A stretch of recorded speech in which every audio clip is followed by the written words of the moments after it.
On today's episode, we are taking a look at child welfare in Kentucky and breaking down the data that says for the first time in the history of the National Kids Count data book, Kentucky's economic well-being as it relates to kids is on the rise.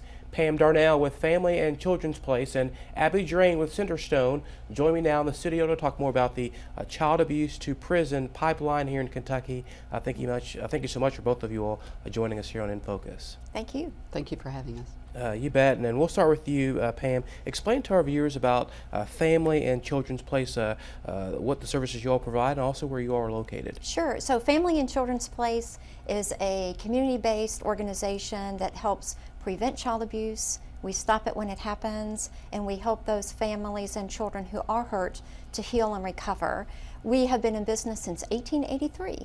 So we're celebrating our 135th birthday this year, and our headquarters is in downtown Louisville, but we serve 10 counties in Kentucky. We also serve 5 counties in southern Indiana, and between 5,000 and 6,000 children and family members every year. We have 5 different services, and we have one of the 15 child advocacy centers in our state that help kids who are hurt specifically by childhood sexual abuse and human trafficking. We also have wonderful prevention services called HANDS, which is in every county of our state that helps prevent abuse and neglect of the youngest kids. We have great counseling and mental health services, and we have wonderful out-of-school services for some of the most vulnerable middle school kids in our community, and we help young people stay away from drugs and alcohol. So we have a wide array of services that really are a continuum of care. And Abby, you are actually here representing 2 organizations, so talk about that and also explain kind of what Centerstone is. Yeah, well, I do represent 2 organizations. I'm the president and CEO of Centerstone now, just 5 days in. And Centerstone is your community mental health center in the region that surrounds Louisville. 7 counties was the prior name of that. And together we have merging with Spiritus, who has a 160-year-old faith-based institution that has been taking care of children in Kentucky in both the United Church of Christ and the Presbyterian-based ministry. So what our merger is going to provide for children is to try to divert them from this life of institutional care, divert them from psychiatric institutions and long-term residential care, and also provide homes for them out in the community with wraparound services that come from our own local community mental health center. Centerstone provides both intellectual disability services, substance use disorder, severe and persistent mental illness for adults and children, and now transitional living for children through their tailored program in downtown Louisville.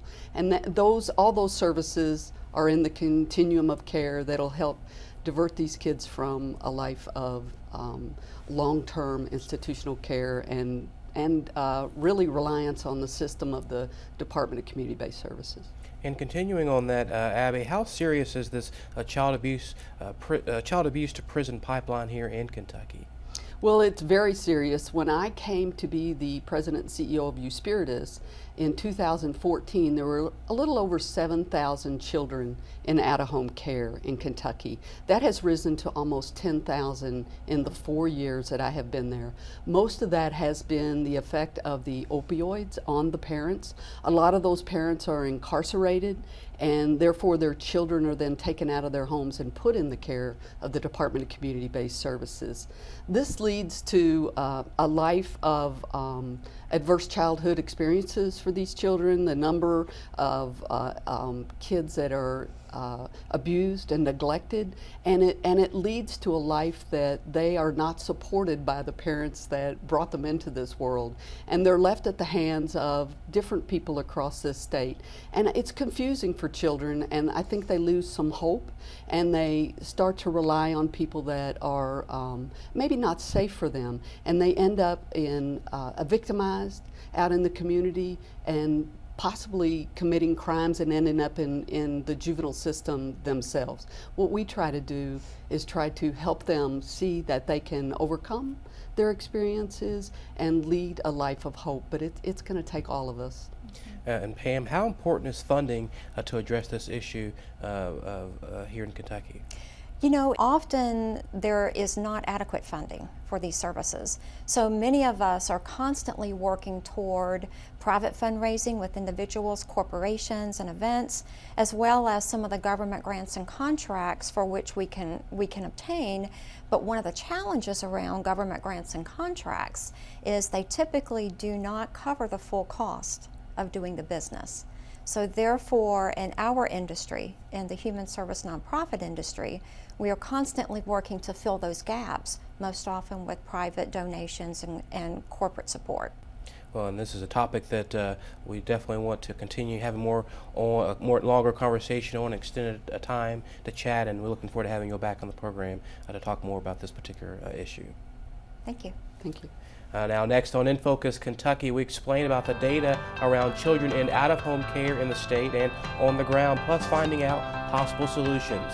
But first, your local Weather on the Ones forecast is coming up after this break.